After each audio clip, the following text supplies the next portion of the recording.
Nanindigan ng ilang kongresista na dapat nang simulan ang paglilitis kay Vice President Sara Duterte. Tiniyak naman ng Kamara na kahit umuusad na ang paglilitis, tuloy ang kanilang pagtutok sa mahalagang panukalang batas. Yan ang ulat ni Melalas Moras.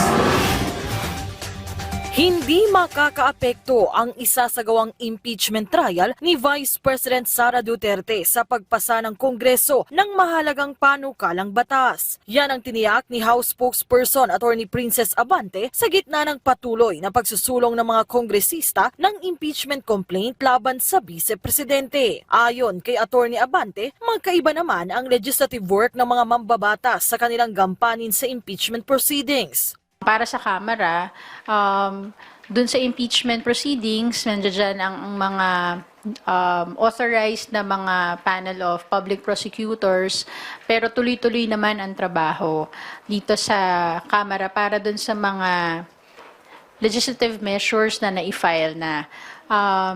Tingin ko, madaming minsang mga conflicting positions ang Senate at House sa ibang bagay, pero para sa mikabubuti ng buhay at ng ating mamamayan, lagit-laging may puwang para magkasundo at mag-usap. At yun naman din ang ating gustong makita sa 20th Congress. Ang ilang kongresista muling iginiit na dapat ay masimulan na rin ang paglilitis. Ayon kay Ako Bicol Party List Representative Alfredo Garbin na isa ring abogado, labag sa batas ang pahayag ng ilan na maaaring ibasura ang impeachment complaint sa pamamagitan lang ng mosyon o majority vote kahit wala pang trial. Ours in the House of Representatives, it should proceed trial. Malinaw yung sinabi ng saligang batas. To try and decide cases belongs to the Senado.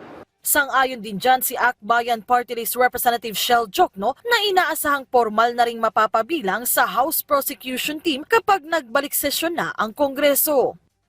There should be a trial. There must be a trial. That's what the Constitution commands. Now, whether the Senate will follow the Constitution, to me, it's a no-brainer. They should.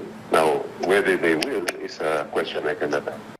Sa July 28, nakatakdang magbalik sesyon ang Kamara. Melalas Moras para sa Pambansang TV sa Bagong Pilipinas.